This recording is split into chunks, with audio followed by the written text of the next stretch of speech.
we had one recently where someone had just spent £1,200 fairly recently, in the last sort of 4 or 5 years, on a really nice UPVC door, but it wasn't the right door. Yeah. And their argument is, well, no, it's fine, it's UPVC, but it didn't have the right hardware and things like that. That just feels like that's such a big loophole. You have half your landlords that would have a gas certificate and half that don't. Yeah. Thinking about it now, you go, that doesn't sound right. That's mad. And this is somebody who could die in the flat because of carbon monoxide poisoning. And this is where we sit with the fire doors at the moment. I've seen letters from the council, from landlords that have said... End of discussion. Yeah. I think that's where it stops. Oh, so they wouldn't revoke your licence for that then? Not that I've experienced. Oh, okay. No. Okay.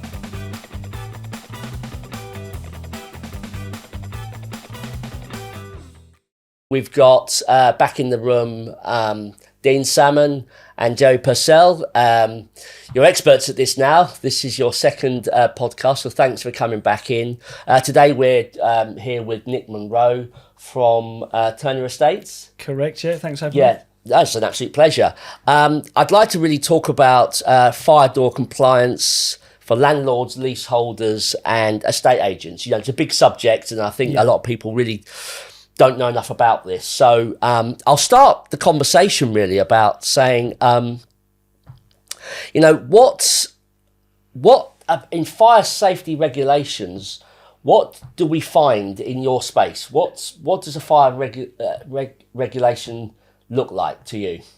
In our day-to-day life in the office, really it's to do with any building that's got a communal area of some sort. Whether that's a block of flats or a house converted into 2 flats, if it's got some sort of communal area, there is some scope for fire safety. Okay. That's how we find it in its simplest terms. The biggest struggle we have is people understanding the size of a communal area doesn't make a difference to fire safety. It's the same regulations, whether it's 4 foot square or 5 floors of 20 flats. And that's what we find is the biggest conversation. Yeah. Smaller the communal area tends to be, the less fire safety is in place. That seems to be the statistic that I find. Well, this is quite interesting then. So in the last podcast episode that we did, so Dean, you, just to remind everyone who's listening and watching, you're also a landlord and you've worked as a landlord. So would you have known this sort of information? Yeah. Obviously, clearly knew that fire risk assessments were carried out on different properties that we owned. It was quite a standard practice that we would get these things come through. In my opinion, they were always very complicated things. Everything that came through was, it was very difficult for a landlord to kind of take it all on board and see clearly what was actually wrong with the block. Now, in the communal area, obviously it's down to the management company. So obviously for Nick, he would be in charge of getting that work done through the service charge account. So a lot of it didn't really affect me because I'd leave that to the management companies to do. Clearly that changed with the fire doors, because most of the doors are demised to the leaseholder or the landlord. And I think Nick would probably agree that the responsibility then goes over to the leaseholder. Yeah. And that's where I kind of realised that I had my own responsibility to get my doors done. But if that answers the question. Yeah, and you mentioned, funny enough, Gerry, you mentioned about the communal areas again in the first episode. So some of the things that Nick mentioned there. Just would it be fair to say, Nick, like over the last maybe 10 years ago in a house converted into 2 flats, there probably might not have been much fire safety in that small area. No, I think you're absolutely right. I think up until maybe 2 years ago, I actually think that most people didn't even think about fire safety, whether they were in a block or converted building. I think everyone thought, which is easy done, someone else is dealing with that. Yeah. Whether, especially in converted properties, if it's a house being converted into 2 that's got a very small porch that someone's put 2 doors on the front, people wouldn't even think for 1 second there needs to be any fire safety in that area whatsoever.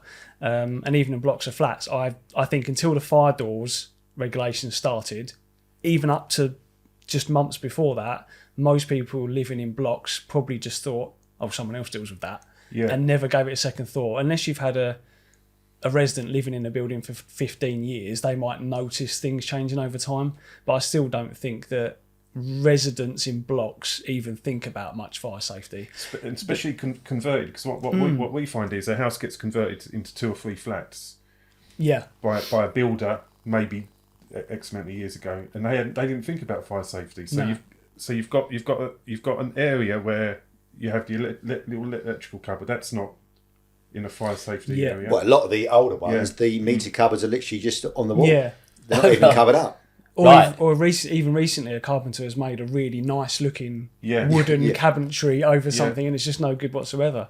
But I find that the more fire safety stuff you have in a communal area, the more people take notice of fire safety. Yeah, they do, But if you go into an older block that's got nothing, people don't even think about it because they don't notice if something's missing. If they see a fire exit sign, they'll then realise there is or isn't a fire extinguisher. Then they'll realise there is or isn't emergency lighting. But if there's nothing, people don't even think about it. Yeah. They just come out the door every day, walk out and go to work. So do you get a lot of pushback when you want to start to implement some of these changes? Yeah, absolutely. It's all about cost. Yeah. Pushback's about the cost. The pushback is, I've got to do the fire door.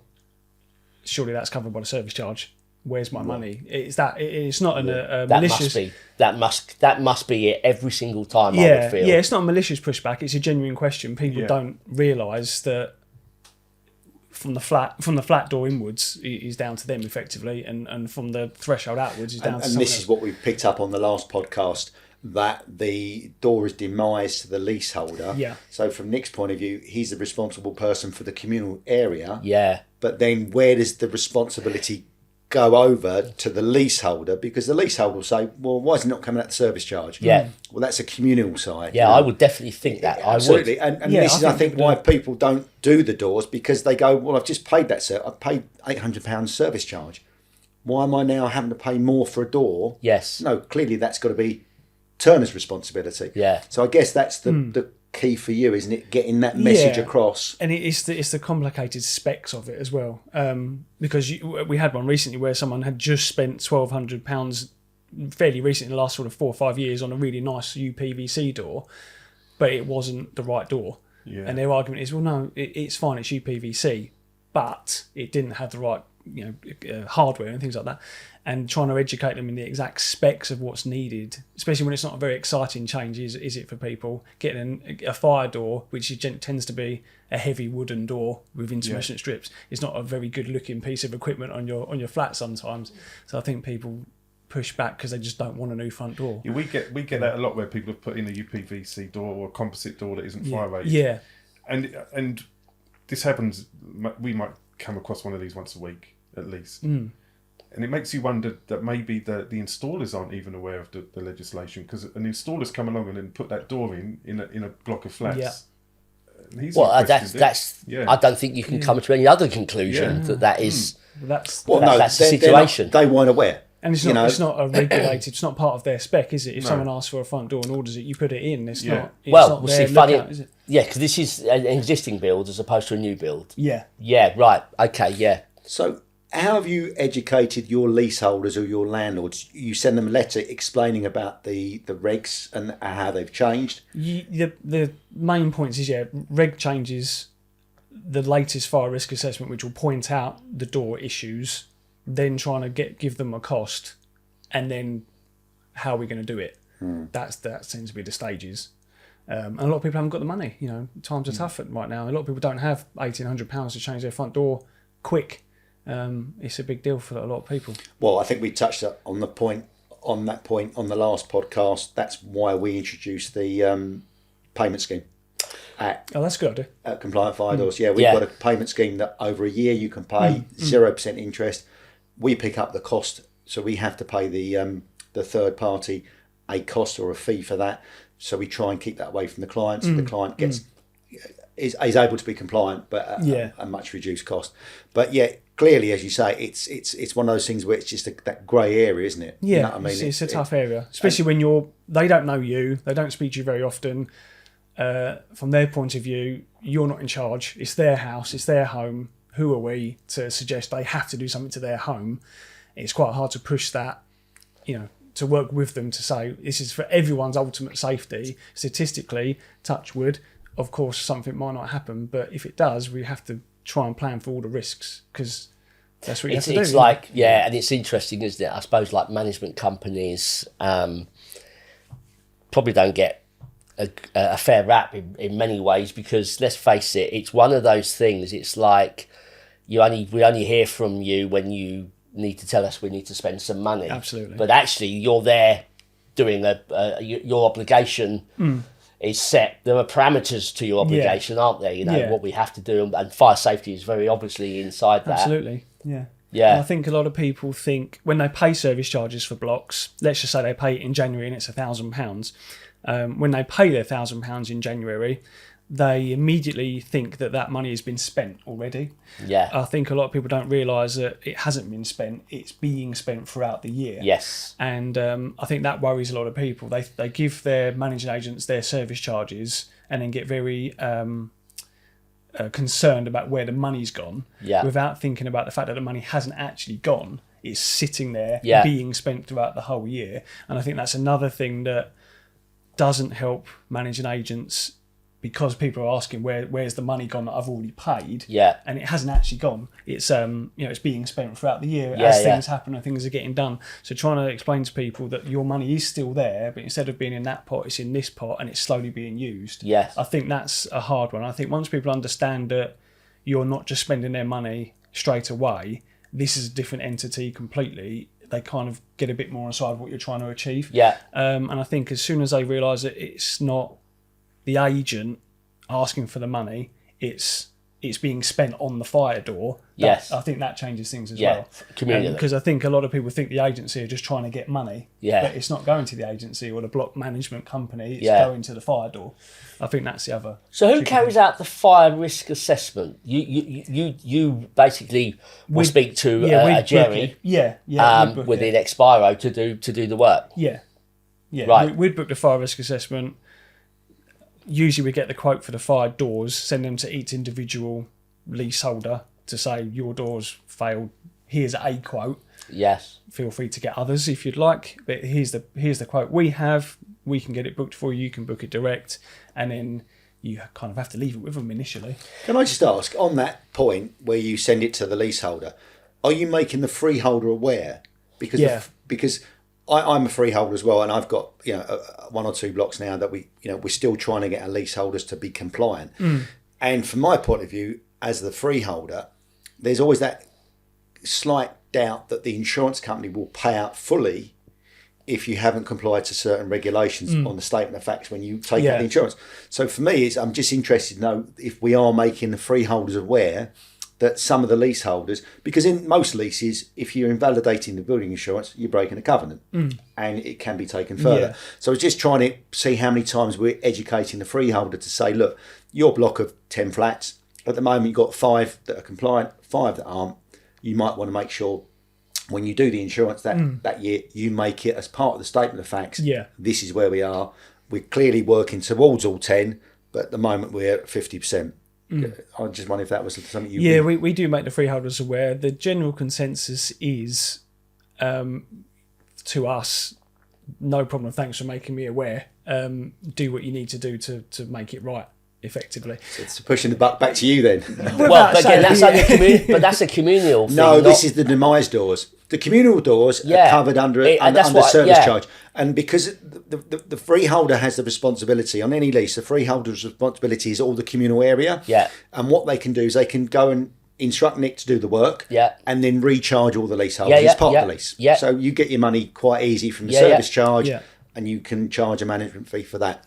It's when it becomes a door that's demised to the leaseholder. The only thing you've got as protection in your lease as a freeholder is if you do something as a leaseholder that could invalidate the building insurance, I can then say to you, you're breaking the covenant in your lease, and clearly you can't do that, so you need to go and get your fire door compliant.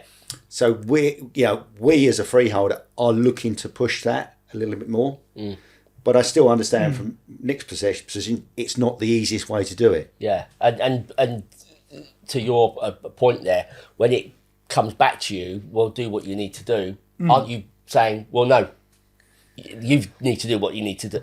I've made you aware that you need to do this. This is a cost that an obligation that you need to deal with, and a cost you've got to bear. And I think sometimes the freeholders need to get involved because, legally, a block agent can't actually take any legal actions against a leaseholder because apart from a working business relationship, they have no legal relationship. No, right, of course.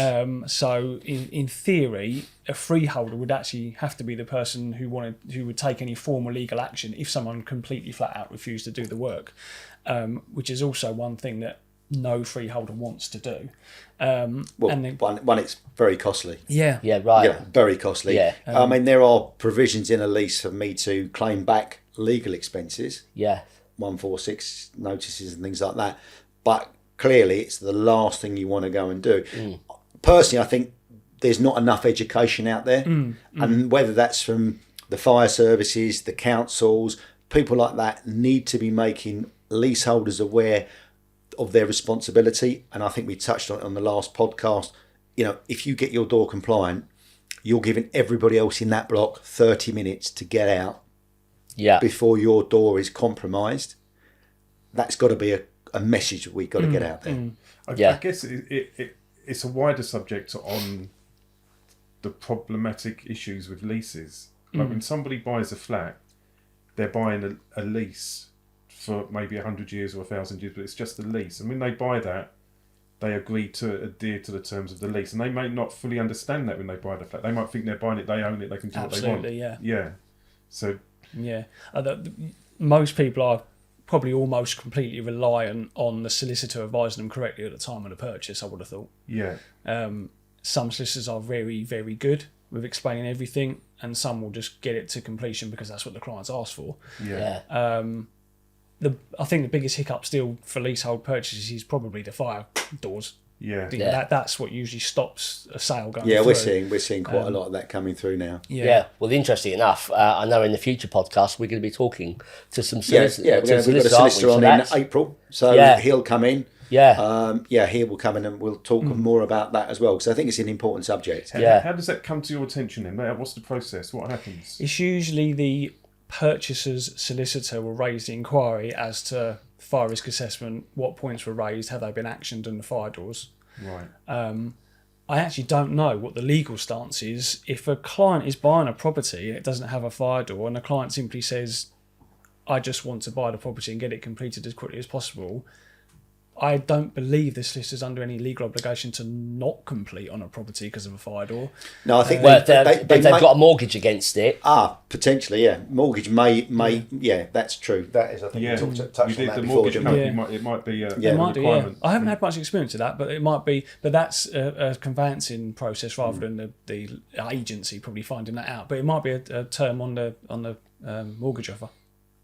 Yeah, we had an example. I don't know the full details, but we inspected a flat in a block of flats and we failed the door, and it went to the leaseholder. They'd only just bought the flat.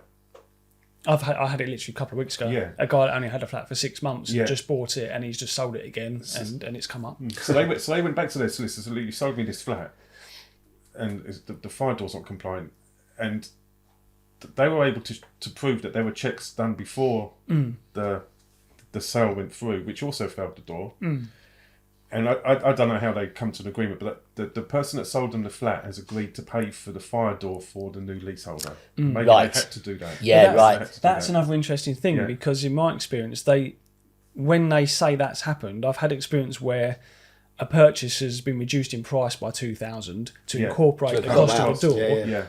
And they've completed, but the buyer just hasn't done the door. Oh, so did even worse? They may have got the £2,000 off that's the purchase, naughty. but they just only because they haven't got round to it or something like that. But they will have to do the door. At some point, they will have to. Yeah.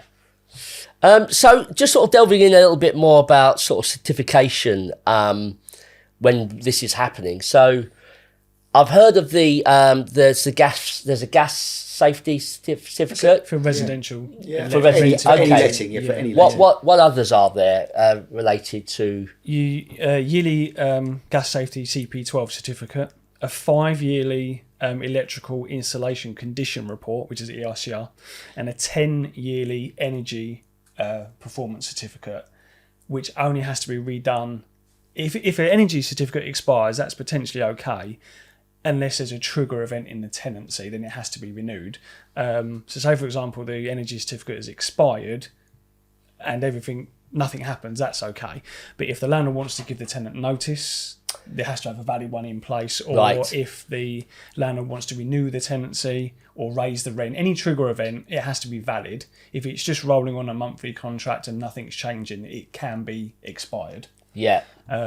And of course, that regulation is changing as well, where they're trying to get all the standard ratings up to C rating, which in our area of the country is difficult because there's a lot of old houses. Yes. So that's another thing that landlords are going to have to tackle. And the exemptions to that are quite complicated as well. Yeah. So they're the three main things from a property certificate point of view. There's other certificates that are needed, but they're tenancy based rather than property based. Right. But fire safety doors are not part of it yet. In terms of there's nothing legally stopping you renting a property without a fire door, other than, like we spoke about, potential insurance issues or mortgage issues. But legally, there's nothing stopping you renting it. But it's crazy when you think it can fail an FRA, but you don't have to. You can still let it to a tenant. You kind of think, well, you need a gas certificate, you need your electricity certificate. Yeah. But you can have a FRA that's pinpointed that door's not compliant, and you can rent it to a tenant. It just doesn't quite. That just feels like that's such a big loophole will get dealt with. I imagine. Think so. In time, it'll get addressed, and it'll become one of the certificates. It's almost a department gap, isn't it? One department's looking after everything inside for the tenant, which is all regulated and made legal, and everything on the outside, effectively, another department aren't marrying the two together, are they? Yeah. It's similar to saying that a gas certificate's not covered like the fire doors, and you have half your landlords that would have a gas certificate and half that don't. Yeah. Thinking about it now, you go, well, that doesn't sound right. That's mad. And this is somebody who could die in the flat because of carbon monoxide poisoning, and this is where we sit with the fire doors at the moment. Yeah. And it's only an issue if you get caught. Kind of attitude. It's a bit like it's either it's an issue if you get caught, or dare I say it, God forbid something happens. Yeah. So, which it seems to be a perennial cycle that we talk about in these podcasts. But so, what challenges do estate agents and landlords face with fire doors and the compliance of? What sort of challenges? It's a combination, I think, of trying to get landlords to do it, and also, believe it or not, if you're renting a flat that doesn't have a fire door, it doesn't have a fire door, I think the agency's real bugbear question is, do we take the property on and move a tenant in knowing there's not a fire door? Because if we don't do it, the next agent down the high street will. Yeah, tricky one. Yeah, it's a very tricky one. Yeah, very best practice would be to do it. I mean, to do it, but it's a commercial decision, isn't absolutely, it? I mean, imagine if you just said to all the landlords, if you don't have a fire door, we can't take your property on, you'd have to go to another agent, and they would, and the other agent would just take it on and rent it. It's very tricky. So what body makes the rules for the gas certificate, the electrical certificate, the energy certificate that you can't rent out without seeing a copy of those? Because when I rent a property, when I go and use the people I use, they want to see that physically from me before they even view it. Yeah, there's no regulatory body that needs sight of those certificates. So it's just something you do as an agent. It's a legal requirement via the government. Right. And so we do it. Okay. So I guess... But there's no regulatory body. Is there a body of estate agents that would probably go, actually, that's got to be the next thing we all agree to. It's a standard agreement that we won't rent anything out, because it would save you a lot of hassle. No, there's nothing like that at all. Oh, right, that could be. No. Because I see what you're saying, like a known terms of engagement that the industry does. I guarantee you, overnight, every single landlord will become compliant because they know they can't rent the properties out. Yeah, right. Yeah. Well, that's part of a whole other bigger issue. When the the renters reform bill comes in, maybe at the end of the year, they're trying to establish a national database which may incorporate the 5 certificates you need to rent your property. Yeah. However, how the government are going to regulate, 3 million rented properties and police them, I have no idea. But do you obviously see with the South End licensing scheme, they're quite hot on now on the fire doors from what we can see. They're hot on a lot of things. Fire doors, I don't even think comes up. Really? I've seen letters from the council, from landlords that have said, we highly recommend you get your door. Yeah, and that's where it stops. We highly recommend you do it. Okay. End of discussion. Yeah. I think that's where it stops. Really. Oh, so they wouldn't revoke your licence for that then? As far Not as that you I've know? experienced. Oh, okay. No. Okay. Well, I suppose they can't until such point it's... Well, they can revoke my licence if I have more than 2. I've got flats that they say, right, you can only have 2 people in those flats. Right. If I have 3, they can revoke my licence. Oh, okay, okay. If I'm renting through Nick in one of those areas, you're going to want to see my licence. Yeah, so you have to... so every time you rent a property, you have to check if it needs a licence and B, if it's got one. Yeah. But again, the chances of local councils inspecting all the licensed properties is very slim. I can imagine. I found that properties usually only get inspected for licensing if an issue's come up. Antisocial behaviour. Right, okay. So if something's reported, they'll inspect the property and check the licensing points. But other than that, if it doesn't come up, I don't think they check. Oh, they do check, but when you think about how many they check compared to how many there are, they might check 50 a week, but there's probably 25,000, isn't there? So just in Southend alone. So. Because we have had quite a few examples where it's a licensed property and the landlord has asked us to go and do an inspection based on the back of what the council has told them, and we found the door and we said they have to do this and that. That's probably based on when they physically checked it. Yeah. But to get the licence, it's just a form. Yeah, you have to confirm there is smoke alarms on each living floor, where someone's actually living, not at the bottom of the stairs potentially, or if it's a flat. And there's CO alarms. You have to provide a floor plan. And if there's an escape route, but there's no right or wrong answer. You just have to provide the details. Yeah. It's more of a form-filling exercise. So, obviously, to do your job, so to carry out just your day-to-day reason for being Turner Estates, some of this is going to really delay things, isn't it? Some of this stuff that isn't happening. So, all of a sudden, what you're trying to do just becomes compromised slightly. Yeah. So do you think that might be why some people don't do it, because they just think, God, if I have to tick all these boxes, I'm never getting the sale through, or I'm never getting the rent. Exactly that. I think unless it absolutely stops them doing something they need to do, it takes a back burner, I think. Right. Yeah, I mean, from a residential lettings point of view, it doesn't stop the day-to-day rolling of the process. Yeah. From a block management point of view, half people get them done because they want them done because it's the right thing to do. Half the people will do it when they want to do it, not in a malicious way, but we can't do that right now. We're going on holiday this summer. We'll do it after the summer break, and then that happens in. But that's a financially driven we're leading up to Christmas motivation, exactly, right? Yeah. But if there was some sort of more formal way of making it happen, people would do it if pushed, but the only person really pushing is the freeholder or the agency. There's no government pushback, really. Obviously, if they got a threat to say that the insurance would be invalid, that might be enough. Yeah. But again, it's still coming from the freeholder or the agent.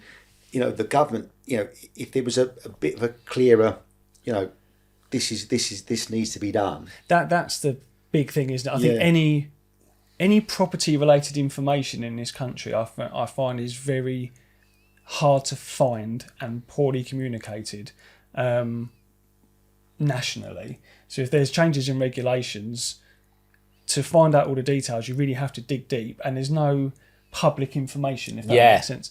Probably because they don't know. I mean, the government probably don't know all the properties that are rented on a database because there isn't one. So to be fair to them, to try and get all this information out to the right people, apart from put it in newspapers and on the actual news, I'm not sure what else they could do. Yeah. But news, the news won't cover regulation changes because there's so many. You'd have a whole separate program every day, wouldn't you? Absolutely. Yeah. It's difficult for government to get these messages out, and to us, we don't find out a lot of the changes. You might get. you sign up to emails from different companies and corporations, and they might say, changes coming up soon in 2025, and then you'll go in and read about it. Yeah. But that's only because you've happened to get a newsletter through or something. Or if you're a licensed agent like we are, our regulatory body's Property Mark, they will relay a lot of information to us. But again, without going sort of off on tangent, if with letting agents, a principal partner director should be qualified and regulated by law. However, half of them just aren't, because of the person that might have been qualified might have left and gone to another agency, or the director of a company might not have done his qualification just yet. Lots of very good reasons for it not to happen. But if you're not regulated, then you can't sign up to those newsletters, so you won't get the information. Oh well. And it's easy done, really easy done. But that's the shame, because not all letting agents get the same information as the others, which is unfair, isn't it? And then what we're actually saying, which is a shame, but I get the reality of this, is that there'll be those letting agents that make it their business to know this. Yes. And to take it forward, and there's those that are, it's the push-pull thing, isn't it? There's others that, I didn't see it anywhere and no one's given me the information, so I don't know, I can't do anything about it. Yeah, and that's a fair argument, isn't it? If you don't know, you don't know, I suppose. Yeah. But ignorance isn't it's weird, isn't it? If you're a letting agent or landlord, you basically take these things very responsibly. You're proactive. Let's use that phrase. Yeah. Then I think that you say, I can't see, I've seen this information, I'm going to go and find that out. But depends on where it is on your list of priorities. I think look, that's a good point. I mean, as a landlord myself, I'm not aware of every single legislation that comes out. But the thing is, if I'm then made aware of it and then I don't react, there's a difference. There's all, defences, I didn't know about it. As soon as Nick or one of my management says, this needs to be done, if I then choose to ignore it, then you're kind of opening a can of worms regarding the law. So I think it's one of those sort of things. The more education we can make people aware, but we've had block managers and people like that over a period of time. When we first started this company up, there was not that many people that really were absolutely on top of this, and then that's grown over the period of time.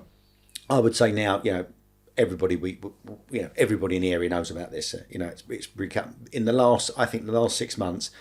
The kind of inquiries we've got, and I'm sure you probably agree with me, the amount of inspections you do, it's just gone through the roof. Because people are now starting to pay attention to it. It's not going to go away. It's for everyone's safety, especially the tenants that are paying extremely high rents in the area. I mean, I'm sure you've seen, I was told the other day what rents are now, and it was literally, because I've had quite a few, my tenants have been with me quite a long time. All of a sudden I'm getting told that's what that's going to be worth now, and you're like, that's mad. One, how can somebody afford that? And two, if they're paying you that sort of rent, they have a right to have a very safe environment. Right, completely. And that should be, to me, that's a minimum you do as a landlord. Agreed. And when a landlord hands over their property to an agent, I think a landlord expects the agent to be proactive, like you guys are, but they expect that's what they're paying for. They're paying the agent for. They want them to know the most up to date legislation. And give guidance on that. Very true. I mean, a lot of information, even we've had information before via companies like yourself, people you build up relationships with, instead of getting information from a government source, you've ended up having to help each other out to get it from other people you work with. I've had fire safety information fed to me for the first time from other block management companies, because they've written to a block where I manage a flat within it, and the tenant said, I've had this letter from the managing agent, do you want it? And I've read it and gone, oh wow, that's really good information, that's new information to me. I like the way they've laid it out, I'm going to use that. And then you have to go to Google, fact check it. Wow, I didn't know that had changed, because it wasn't communicated. Or any other search engine that's available. All of them, That's what they say. Ask Jeeves and Bing, whoever you want to use. So a lot of information you get just from other industry people, just being one slight step ahead of you and getting there first, and then you use it to because it's good information. That's It's an interesting point. I mean, where this works beautifully is that Expiro, your kind of primary mantra of existing is education, isn't it? Yeah. You've recognised that. I mean, it's so interesting hearing what you're saying, Nick, that if you're regulated, you might get this piece of information sent to you because you, by definition, kind of signed up for that. Yeah. But if you're not, you don't. But what you guys have been looking to do always is to be sure that you can just deliver as much information across the board to all stakeholders in this journey. So I think, Leigh, you approached me when we first got talking about this initiative, and you explained to me about podcasting, and I thought, do you know what? Education, if we can get this message out to whether it's landlords, leaseholders, anybody like that, that's got to be a good thing. Yeah. And if we can be, a place where people can go for information, then that's a great thing to be, be able to tell people that that's what we're trying to do. So I think these are going to be a really important part of our growth, absolutely, and our story. Yeah. And as I said, we're going to get other people on the podcast, and it's all about education. And we encourage our guests to use the clips and the video to send out to their customers. Yes, absolutely. And the more people that understand about fire door safety and fire risk assessment safety, it's a good thing. Yeah. I think one of the things that is really important is, I used the term stakeholders a moment ago. There are so many people that are affected along this journey of fire safety in general, but certainly fire doors is one of those primary things. It's a bit like having a world and all the little satellites that sit around it. So, we've talked about mortgage companies, we've talked about insurers, we've talked about solicitors earlier, management companies, estate agents. There are so many different facets that are all involved. This is all of our story, isn't it? All of this is our story. They're all affected. And so that we share that. And what doesn't happen is, it's not like we're kicking the can to the next person, are we? We're saying, well, we all hold it. It's all of our responsibility. And I think that's the whole thing about the education. More we're all talking about it, someone is going to relate to something, aren't they? It's that relatability factor. And let's, I think one of our drives should be for this podcast is that we'll get an MP in here, I think. I agree. So we're starting to lobby upwardly, because we've talked about property developers and specifiers and architects and stuff like that. That's really important, 'cause that's the future. It help what we know. I mean, Gerry, that statistic you said earlier about the amount of fire doors, for example, that are likely not to be compliant is frightening.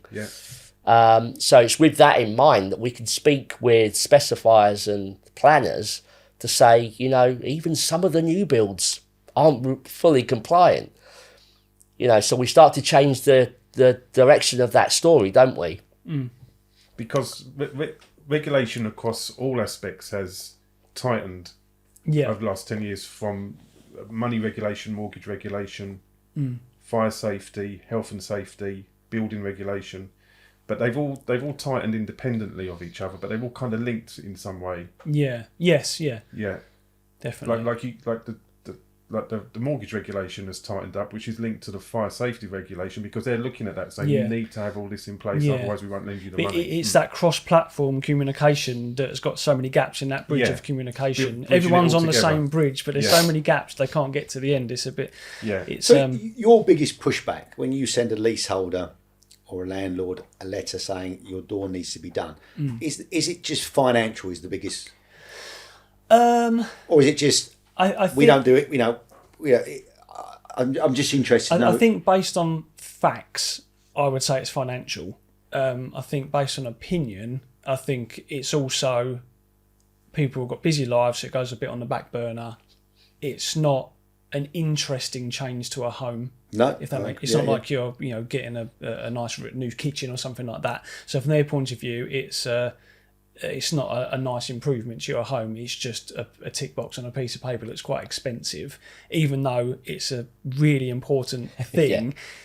I think people work on the statistics that is very unlikely, God forbid, but it is unlikely. So I think it's just that. I think from what we see factually on paper, it's cost. But I think if you read between the lines, I think if I had a flat in a block of flats that had to have a fire door, when I got the quote through, even though I know it's got to be done, my knee-jerk thought would probably be, I know it's got to be done, so I better do it, but how am I going to pay for it?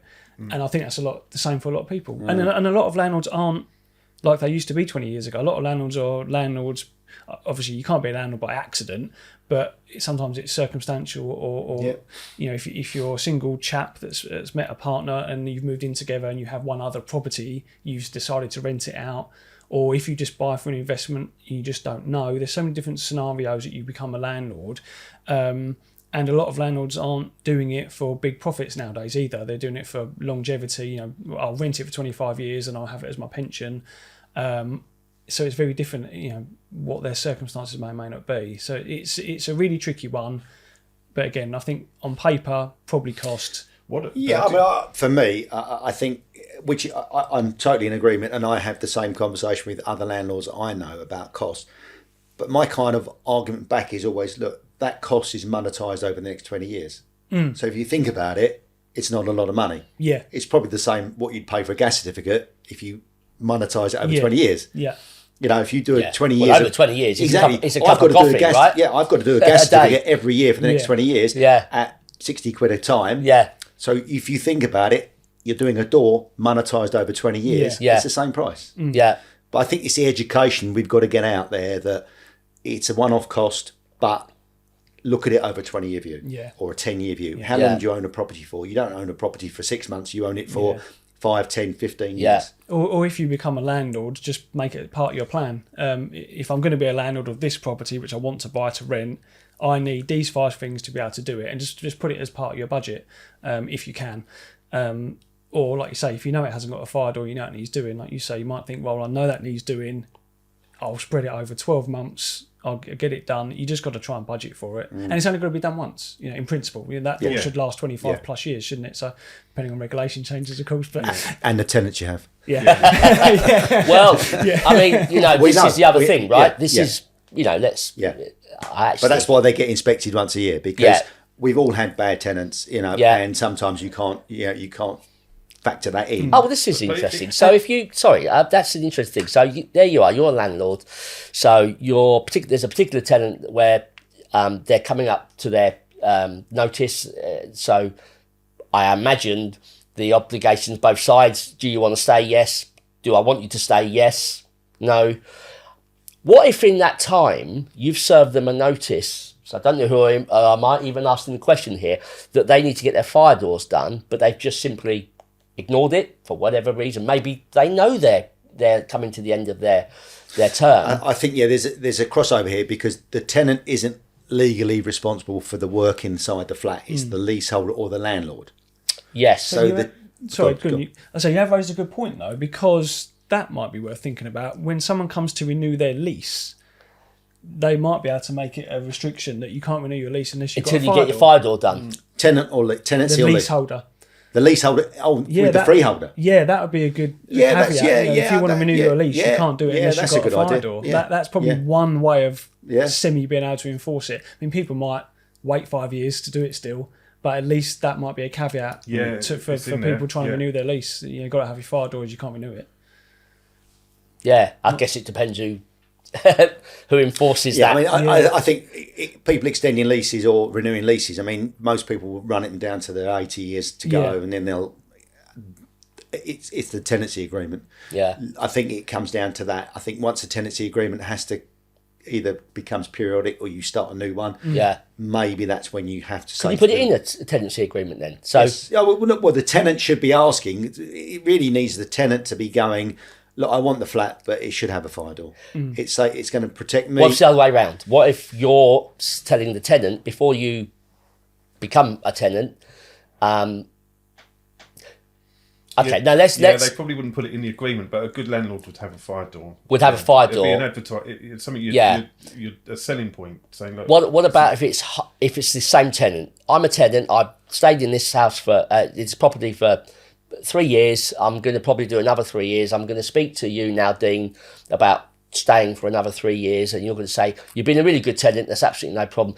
We did send you, though, the fact that you need to get your fire door sorted, because you're the person who's responsible. I can see you haven't done it yet. I don't know if it's a cost thing or whatever, but are you able to in the tenancy agreement, change it at that point. In order for you to stay for another 3 years, But then you're putting the obligation on the tenant. Yes. And it's not the obligation of the tenant, it's the obligation of the leaseholder or landlord. yes. So really, but the obligation, but they are obligated to pay.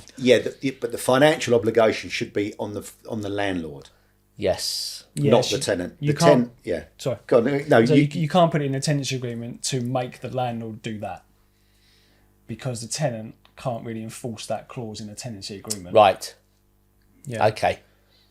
Okay. I was just trying to bridge the Yeah, gap it's between interesting. I think a tenant not doing it because they haven't paid for it. You know, ultimately the tenant does pay for it. I mean, you know, if you're taking the average rent, what's the average rent in Southend now for a 1-bedroom flat? £800 a month. Probably more than that. Okay. £950 maybe. So we're looking at £11,000 to £12,000 in rent per year. yes. Average cost of a door, I'm guessing, is £800. Yeah. It's less than 10% Yeah. of your yearly income. Yes. And if you invest in less than 10% of your yearly rental income, you're probably actually doing quite well from a yield point of view. From a landlord's point of view, if you're investing less than 10%, that's actually quite good, I think. I think so. Yeah. I mean, okay, you've got service charge and things like that to take into account, but clearly, as we said before, you can monetize this over 20 years. So it becomes, but I think it's more to do with education. I think we need to, in these podcasts, we need to kind of get people to understand that, you know, why do they need to do it? You know, I've seen a video of the fire door where they kind of burn the door that's not a fire door and they burn the door that's a fire door. It's scary watching that, and I think we'll have something like that on our website. Yeah. Because I think it's important to educate people that, you know, God forbid if that does happen, your tenant, you want them to get out safely. Let's get them out safely. You know, they've entered into an agreement with you, expecting to be safe. Gas certificate, electrical certificate. Yeah. Why shouldn't they not have that on a fire door as well? Yeah. It's like a good landlord will have a fire door, and I think the vast majority of landlords are good landlords, even though the perception might be they're not. I think they are. I think virtually all landlords are good landlords. But it's just, and so they're going to want to have a fire door, but maybe there's a little bit of a barrier there on exactly how they get to that position, which we're trying to solve, and with you guys. Yeah, well, I think you guys have made it far more easier than previous years of trying to sort stuff out. So that's amazing, yeah. Oh, well, that's interesting. On the basis of what? What do they do that's different to... Just being able to get the information you need. I think the biggest trouble we would have is having, someone inspect the property, then having the same company to be able to quote for the work and then even do the work and then even get the quote. So the fact that now locally there's someone that can inspect the property, actually tell you, because as a block agent, we don't actually know what you need to do apart from there has to be a fire door. Yes. The bit that happens in between, we have no Yeah, idea. the actual, that's what the people... Yeah. No, fair point. You know, so if you get someone out to do the inspection, actually tell us what needs to be done, actually give us a quote, then can actually turn up and do the work is really helpful. And recertify afterwards. Absolutely. Well, it's interesting. Which In is the previous, very important. in the previous podcast we talked about this, doesn't it? Because again, if you're a tenant, you just don't want the aggravation outside of paying for it and all of the rest of it. The aggravation of Well, it's similar to if you get your gas engineer to come and do your gas certificate. Goes and looks at your boiler, walks out and doesn't give you the certificate. How do you know he's done anything? No, right, indeed. Okay, door's slightly different because you'll see there's a self-close on there. But what I'm saying is you'd want a certificate from your electrician. You'd want a certificate from your gas engineer. Surely you'd want it from your fire door engineer. And that's what we provide. Yeah, you just have to work your way up the chain of expertise, really, don't you? I mean, the landlord wants the agent to do it all, and we can't. So then we say, we can't do it all. We'll get the person that can, which is you guys, and then you do it all, and it's perfect, you know. And you just have to work up your way till you get to the top of the experience and knowledge chain, which is you guys on fire doors, and then they do it all. But we rely on you.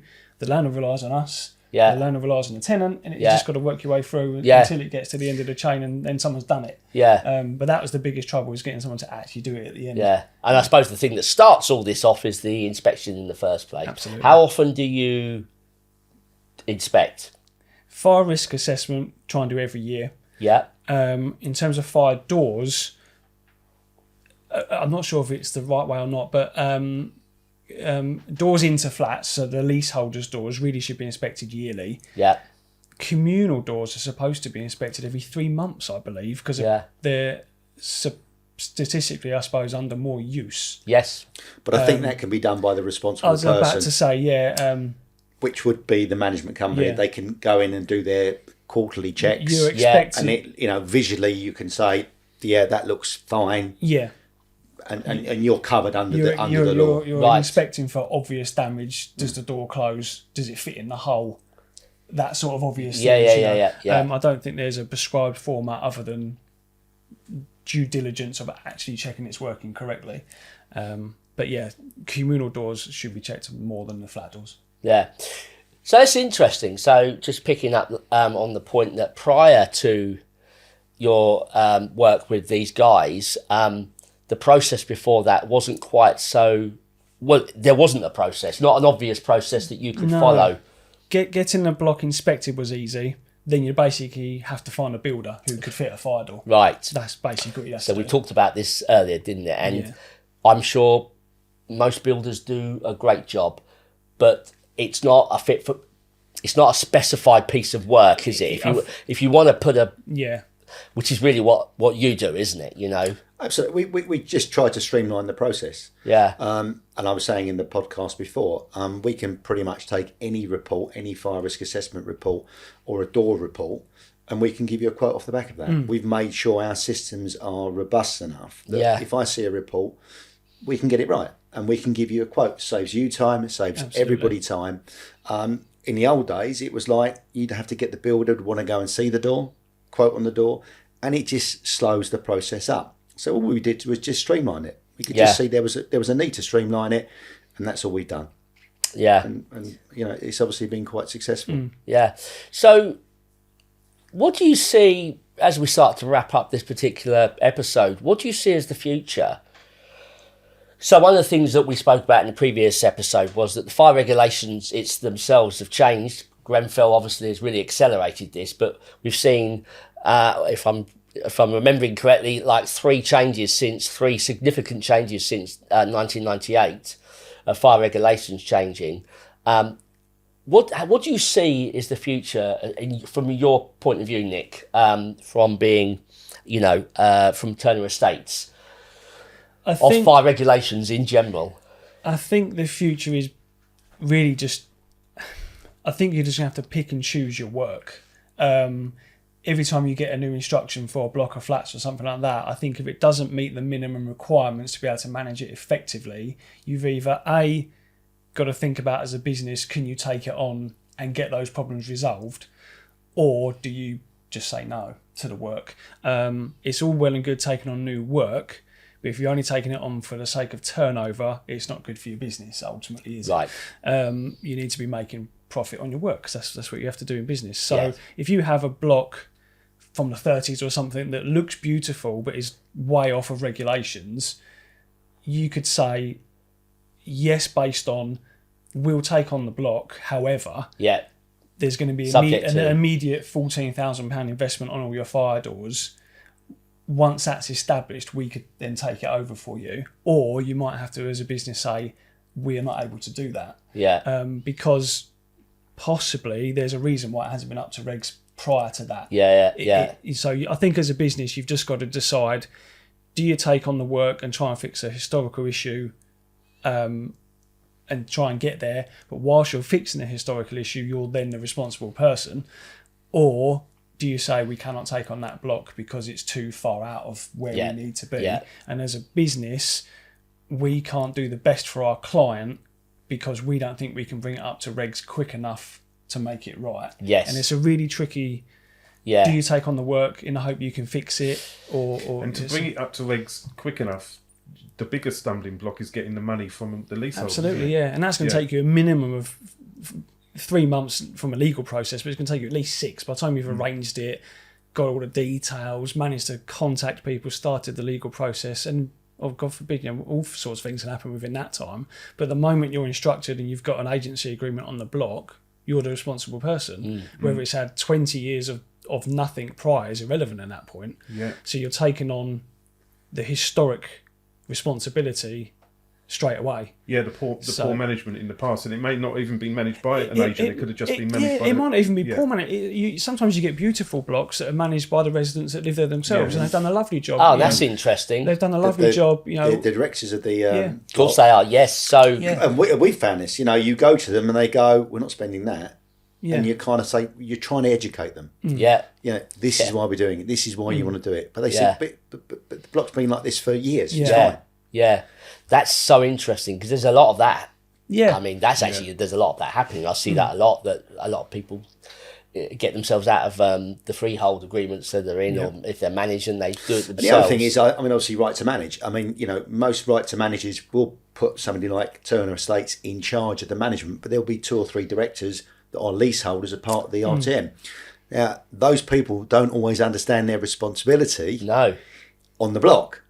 And I've had this on a couple of on occasions where we've done RTMs and I've had to resign. RTMs, right to manage. Right to manage. I've resigned as director because it wasn't being done properly. Interesting. And a lot of it comes down to the doors. To me, I can't sit comfortably being on a board of directors where people aren't prepared to spend money on fire safety. But you'd be amazed they don't want to spend money. People, I think in many blocks of flats, I don't think leaseholders fully appreciate where their service charge goes. Like maybe it's £1,000 or it's £1,500 a month. Said earlier, And they think they're paying their service charge just for a gardener to cut the grass and clean the hallways. But there's so much more to it than that.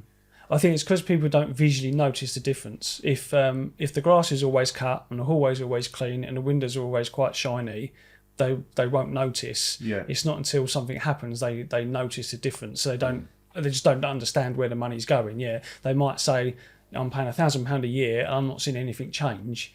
Well, you might say, well, by the time you've paid for the electric, the smoke alarms to be tested, the gardening and the windows, that could be all the money. And your FRAs. Yeah. You've got to do one a year. They're not cheap. Yeah. And I mean, you could have the smallest block with the smallest lawn. It's still going to cost you £120 a month just to cut the lawn every other week. It's expensive. Things are expensive, really expensive. Yeah. Energy could be, especially if you've got a lift in the block, it could be £600 a month just for energy costs. And the maintenance of the lift, just electric. And if it's £600 a month, and every flat's, there's 10 flats, and you kind of think, well, 2 of those flat service charges are just going to run the lift up and down, so that's that service charge gone. It is, isn't it? Yeah. Flat number 3 service charges pays for the gardening, floors pays for the insurance. It all suddenly goes, and you suddenly realise. I'm guessing the 2 on the ground floor argue the point about paying for a lift. I don't have a lift. Yeah. Well, just use it. Have fun. True. It's a communal park. Yeah. Well, true. Yeah. That's another thing that's funny enough. I get a lot of people that live in blocks of flats, first, second floor. They might have 5 floors, and they've never been up to the 5th floor. They don't even know what's up there. It's amazing. Well, why would you, I suppose? But that's another funny thing. You think we've never seen up there before. Yeah, there's other people up there. Even with roof repairs, people on the ground floor saying, "Why am I contributing to the roof repair?" And other way, if people get rising damp or something, and the people on the top floor say, "Oh, I haven't got any damp." Yeah. Like, no. The fun of being a block manager. The fun of being a block manager. Yeah. Okay, listen. I think we've really, once again, I find these absolutely fascinating.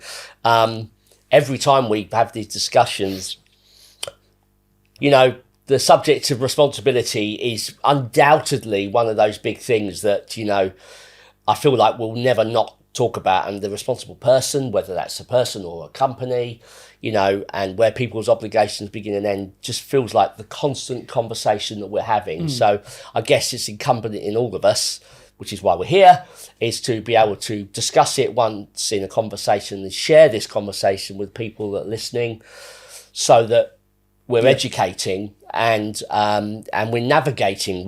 These are signposts, aren't they? Yeah. Ultimately, to help people really know where they stand and what they've got to do. So it's been absolutely fascinating, Nick, having you on today's podcast. Yeah, really appreciate it. Can I invite Nick just to say a few words about Turner Estates? Please do, we always like to give our guests a chance. Let's do that. We're Turner Estates. We're an independent estate agent on Lee Broadway, SS9, just close to the water, which is quite nice, especially on a day like today. We do residential sales, lettings, property management, and some block management, which is fairly new to us in the grand scheme of things. I've been at Turner's for 20 years. Wow. I know I look too young, don't worry. You started when you were 7. Absolutely, yeah, straight from primary school. And we've been doing sales 20 years ago. Then we started doing the lettings in 2007 when the sales side of things had quite a bit of a slump. That saved us from going sort of closing the doors. And we've been doing lettings since then. And then we added the property management, and in the last 8 years we added the block management, which was by accident because we rented a couple of flats in a block, and the chap who owned them was a director and said, "Oh, do you reckon you could manage the block?" And we said, "Well, let's do a couple of quick courses so I know what I'm doing, and we'll give it a go." And that's how that started. But yeah, nice independent agent, very busy, nice team of 7 people, over 100 years experience between us all. So we've got lots of experience for an independent company. And I think our ethos is we all make little mistakes, but Turners will always try their utmost to do their best for everybody. And if any mistakes are made, we'll resolve them. That's our philosophy. Building up longer term relationships. We don't want a landlord that's only with us for 3 or 6 months. We want people to keep their rental properties for a long time because they know that Turners are looking after it and it's easy. So our sort of goal is to keep lots of clients for a long time. That's our goal. So rather than lots of big turnover, we want long-term clients, nice relationships. Try our best to make our service fit with what people need and keep everyone happy. That's the aim. So but you can follow us, Facebook, Instagram. We're at Turners Leigh. Visit our website, turnerestates.co.uk. You get your home valued in 30 seconds if you want to on there. Yeah, just use your QR code or send us a message and we'll do what we can to help. And it's really interesting, just to really round this up nicely. I think what we've all agreed on is that if you're a decent business and you're a decent people, then you do the right thing, don't you? That's and absolutely right, Turner Estates, which is the reason you're in the podcast, that's your philosophy. And I think that works really well. And I think that if you're listening or watching, we're really calling out, aren't we? We're calling you out if you're not, because, we have personal and business obligations to meet and just being decent people. Yeah, and no one wants to work with someone they can't work with. So, you've got to try your best to get on. Yeah, indeed. Yeah, brilliant. Well, again, thank you everyone for listening. We'd like to tune into what will be episode 3. So watch this space on our social media. You'll see what's happening there. Nick, thanks again. Thank you. And Dean and Gerry, as always. Great to have you on the panel. Thank you.